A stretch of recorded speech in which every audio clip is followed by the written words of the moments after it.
What is going on, Tentacrew? My name is Billy the Squid, and do you like Souls-likes? Do you like Plague Doctors? Do you like dark Victorian settings? And do you like a nice, affordable indie game price point? Today, I want to give you the pros and the cons of this budget Souls-like, and let you know whether Thymesia might be the game for you. Welcome on in, everybody. This is Billy the Squid's Thymesia review. So let's start out with visual appearance, because Thymesia definitely wears its colors on its sleeve. Equal parts Tim Burton and Victorian horror. Thymesia does a great job setting the tone with its intro of still framed images, painted beautifully by the way, and then drops you into a plague-ravaged world with a sleek and stylish main character named Corvus. Environmental designs, while they do get the point across, do leave a little bit to be desired, both on the look front and the level design front. I think it's important to bring this up early that Thymesia is only a $25 game, and going into this review with that price point in mind, and going into potentially picking up this game with this price point in mind, I think can definitely change your values on some things over the others, because they definitely funneled all of that time and attention into certain aspects of the game, with others kind of taking a back seat. Throughout Thymesia, you'll only go through 3 main locations: a carny-filled treehouse, a library with a deep, dark, tunnel-y secret, and then the castle walls leading up to the final encounters. And I feel like Thymesia definitely played its cards earlier rather than later when it came to environmental design, as the sea of trees with all the carnies and stuff definitely was a good start to the game, and the highlight level of the game was the grand library that goes down into the tunnels full of blood red goo. Castle walls being something that's been done over and over again in games as long as I can remember, it's hard to make them memorable. And while it's not necessarily a bad thing that they used a castle wall scenario, I would have liked to have seen a little bit more uniqueness other than just a wall full of soldiers. And part of that lack of memorability led to some gripes with the level design. Level design is very fixed and focused. There's not a lot of side pathing that you can do, and the game definitely streamlines you into the ways that it wants you to go. Yes, as you're going through these linear sections, they will have branching pathways, and some of these levels actually have a surprising amount of verticality to them, going up and down the levels as you see fit, mainly the Sea of Trees and the castle wall section. But with a lack of landmarks or anything like that, all of these looping sections, it can get a little bit easy to get lost in some sections. I was never lost for more than a few minutes, but there were a few times, especially in the castle walls. Luckily, one thing Thymesia is not short of is enemies, and that tended to be the way that I knew that I was going in a place that I had never been before. Now let's talk about the enemy design for a second. Thymesia has about a 10-hour runtime throughout the game, if you plan on 100%ing the game itself. Throughout that 10 hours, there is actually a surprising amount of enemy variation to it. Now, it's nothing mind-blowing or something that you're not going to notice the repeated cycle of enemies as you get later into the game, but the game never lasts long enough for you to get truly bored of fighting these enemies, because what they did do extremely well is make the enemies engaging to fight. Even grunt based enemies are fun to fight, even if you are just like smashing through wave after wave of them. Each enemy behaves uniquely, each enemy has a different approach that you could potentially take in fighting them, and with a game that is centered around a finesse-based parry system, it just makes a very engaging one-on-one combat experience with almost every single enemy that you come up against. And while there is plenty of fodder-based enemies, the elite enemies, which you will know by either having growths such as plants or crystals coming off of them, or just being unique enemies that you've never seen before and don't see very regularly throughout the game, those encounters are definitely the highlights of each one of the levels. Honestly, I feel like these enemies add more flavor than some of the environmental factors themselves, because each one of the 3 main levels has its own unique elites. With the Sea of Trees having a knife-throwing carny and a giant clown with a hammer, the library having claw-wielding wraiths and whip-armed jelly people down below, and the castle walls having many, many elite forms of knights, which I swear is a homage to Dark Souls, which this game is very much inspired by. They even have the dodge roll. All of these factors wrapped up together create environments that, while they may not be the most engaging visually, they are still fun to fight through, and the enemies on a combat-to-combat cycle are very much fun to fight, keeping you engaged pretty well throughout the entire 10-hour runtime. One thing I do want to note about the levels is how they are broken up. Each level will have its main scenario and then be broken up into 3 or 4 submissions after that. These submissions are selected from a mission select screen, so that can be a little bit immersion breaking for some. And also some of these submissions take you through the same areas that you've already went through, but in a different route, such as, oh, you went through the level one way, well, now you're going to go back through the level in reverse, fighting more of the same enemies but in different formations, and sometimes ending out in different bosses. And I think that's really the biggest reason to push through these submissions is for the bosses, because the boss design in this game is chef's kiss 10 out of 10 on almost every single front, with one pretty big exception, which we'll get to near the end of the video. Having a total of 8 boss encounters if you decide to 100% Thymesia. Each one has a very unique feel to it. None of the bosses fight the same. None of the bosses have anything that you can take from one fight and bring into another. And all of them require learning and observation to be able to best them in a quickly and efficient manner. Team 17 definitely knew the assignment when it came to making a Souls-like, and bosses are where you need to put most of your effort. And they succeeded in this game, 100%. Where they also succeeded was the moment-to-moment combat. Corvus controls perfectly. He is very precise, he is very snappy. All of the inputs that you make with this character feel good to pull off. And this is a wonderful thing because they give you plenty of ways to be able to customize Corvus to match whatever playstyle you end up going. This is done through a joint system with a leveling system, a skill tree system, and then interchangeable plague weapons that can help you fill roles in situations that your saber and your claws just don't handle. The leveling system is a fairly watered down leveling system with only 3 stats that you can pump points into, that being damage, health, or plague damage. The good thing about this though is you can tend to pump points into it as you feel the need, and you'll feel the need as you go through the levels on where you're lacking. Whether it is getting the white bar down, then you would need to put more points into power. Whether it's getting the red bar down, you would need to put more points into plague. Or if you're just having trouble surviving, health is the easy option. There's really not a lot of give and take, and all points are helpful for every single build. So you're not going to be handicapping yourself in any way if you funnel too many points into one stat. It's not going to become a useless stat. An interesting aspect is how these stats play along with other customization aspects of this game.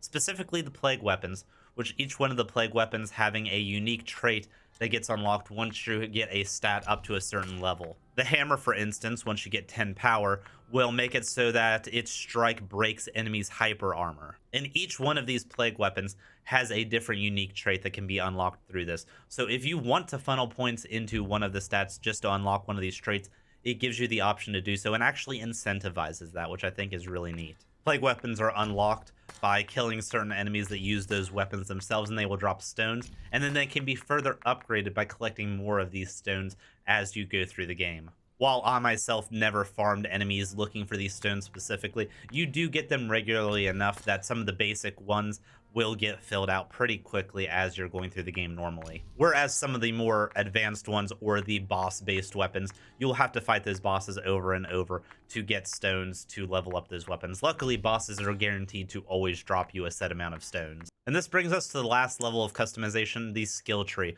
One of my favorite aspects of this game, and something that can really vary up your playstyle from one to the other. Maybe you want to sit back, have a more defensive playstyle with long claws, going in, shooting at enemies with long-range weaponry from your plague weapons, and then going in with your claws to finish them off. That is a playstyle that you can do. Maybe you like to play it fast and loose, going in tight with the sabers, getting a lot of parries in, and then doing quick claw slashes that do heal you as you do them to keep yourself in the fray for longer. That is also an option. And there are plenty of other customization routes that you can do going forward with this. And the best part of it is you're not locked into any specific build with these skill trees. You can take these points out and respec them elsewhere at any point in the game as long as you are at a save point. So if you come up against a particularly challenging opponent, you can respec to something that might suit this fight a little bit better. And it actually rewards you for playing in a variety of different ways and trying different things out. Something I very much appreciate. But all of these options would mean nothing if the combat wasn't good.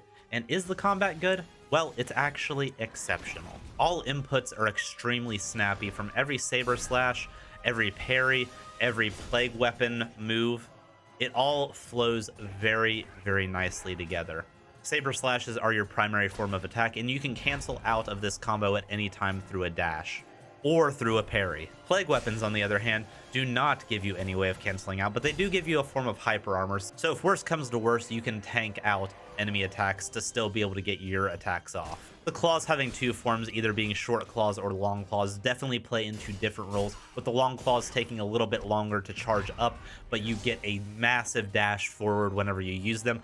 Meanwhile, the short claws, you need to stay up close in melee, but they come out instantaneously, almost like the saber attack, so you can go and ebb and flow from saber to quick claws back and forth pretty seamlessly. Not everything works 100% seamlessly in this game though, and this might just be my personal playstyle, but there's a feather toss mechanic where when an enemy is doing a special attack that's going to have hyper armor, you can toss a feather at them whenever it is coming at you and deflect and basically stagger them out of that attack.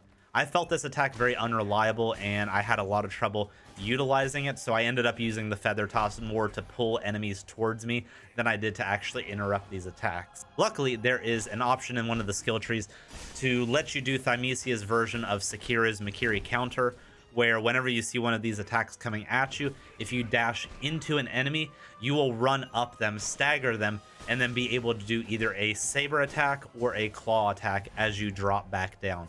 I felt like this was a more useful offensive option than using the feathers, because even whenever you did block an enemy's attack with the feathers, it staggered them backwards so far away that you still had to gap close to be able to capitalize on this, whereas this Mikiri counter style move kept you in the fray. And I tend to have more of a offensive play style, so this went to my benefit more often than not. All in all though, the gameplay interactions that you have in this game carry this game entirely, in my opinion. It's just fun to play. It is just an extremely satisfying and fun experience to learn all the mechanics of the game and get it to all work together in your benefit. You genuinely feel powerful whenever everything is meshing together, and it's done in a way that is very precise and very snappy, and I never felt like I was being cheated by the combat systems of the game. It always felt like if there was a mistake, that was on me. And I feel like that's how these games need to be. You need to feel like you are in complete control, and any mistake that is made is on you. And that's not to say that Thymesia is the perfect Souls-like experience. I already said that I wasn't the biggest fan of the environments, but there are a few more aspects that I definitely see they cut the corners off of to be able to fine-tune that combat experience, which I do believe is the correct move, but I need to at least bring them up for people that are interested in those aspects. Those aspects being the storytelling and voice acting. And the main reason I'm bringing this up is because there is no voice acting in this game. Yes, some of the characters do have like some grunts and screams and stuff, but there is not a single spoken word throughout the entirety of this game. The cutscenes are only there for boss entrances, and the intro and the outro segments are all shown on beautiful still card imagery, but it's still still card imagery with text overlaying the top of it. If you're not a reader, this story is not going to be something that you're going to be able to wrap your brain around, just because you're not going to care to read about it. All of the lore points of this game are found through notes and ledgers and other things that the game incentivizes you to go looking for. A lot of these side paths that the levels do have tend to end in a lore point more so than it would a weapon or anything that you can use in the game itself, which is fine because typically these paths also end in elite enemies, which will give you that in-game usefulness that you're seeking out. But that item that's sitting in the corner of the mini boss room, it's most likely going to be lore, which is a damn shame because on the other side of the audio spectrum, the music is done perfectly to really bring home the mood that each one of these environments and each one of these bosses is willing to invoke in the player. I feel like the musical score is a 10 out of 10 musical score. It's very memorable. There's a lot of flavor and pizzazz in a lot of the tracks. It definitely is one of the higher points of the game, but I really wish there was some voice acting to this game. And it is a bit immersion breaking, having to sit down and read a page of lore before you can get back into the high and flying action. And that high and flying action, most of the time, is perfect, but there are a few bugs that I encountered throughout this game. One of which being if you do a specific input that puts you into the environment it basically insta-kills you. You can kind of clip through some of the side walls doing some of these finisher moves or doing your Makiri counter style moves, and it makes it so that you can't effectively finish the level or you get stuck, so you have to reset. A minor gripe, but one that I still wanted to bring up. The next part of the review is going to be talking about the final boss and the ending of the game, so if you do not want any of that spoiled for you, please go to the time cards and skip to the recommendations section of the video. You've been warned. The final boss, at least for my version of the game, and this might get patched out in later versions, that had a really annoying audio bug where the music was at 100% volume throughout the entire time. And it's only a section of the music. About 30 seconds into the boss fight, a choir picks up, and it just blasts your ears out every single time that you go into this boss fight. I tried lowering all of the volume settings, and it was always there, no matter if I had the volume all the way down to 0. And this brings me to my last gripe about the game, and this might be a nitpick on my end, but I was not a fan of the final boss encounter of the game. It is a doppelganger fight, and I don't know what I was expecting from a final boss of this style game, but I was not expecting this. Doppelganger fights are either extremely well done or just really bad, and I'm not going to say that this boss fight is bad, okay? I'm just saying that as a final boss for the game, I think they could have done something a little bit better. They could have even kept the doppelganger style boss fight, but they could have improved it in a way that I felt like would have been more engaging. And my proposition for this is there's multiple endings to this game. If you go through all of the side missions and fight all of the bosses through the game, each boss drops a core. And through combination of these cores, you unlock different endings of the game. The thing is, to get all of these different endings, you have to fight this boss every single time to be able to unlock a next ending. What they could have done is, with a doppelganger style boss fight, have you input the cores before you go into the boss fight, and then depending on what combination of cores you put in, could change up the boss's moveset. Yes, he has all of the same moves as you. He has his saber slashes, he has his claws, he has plague weapons.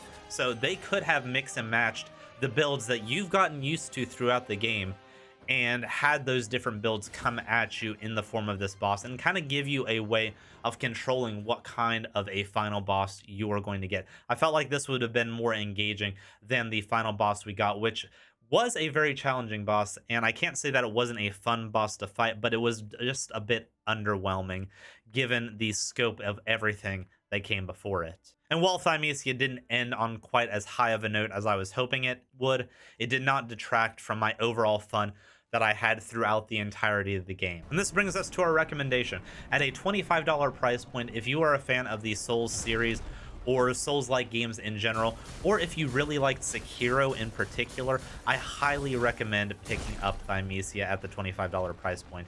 This is a budget Souls-like that definitely goes above and beyond that $25 price point, in my opinion, and it is honestly one of the most fun Souls-likes that I have played from an indie developer, right up there with Mortal Shell. What Thymesia does, it does extremely well, and the corners that they had to cut to get the level of polish on the combat systems, on the boss fights, on the enemy-to-enemy based encounters, I feel like is a worthy sacrifice for the final product that we ended up getting.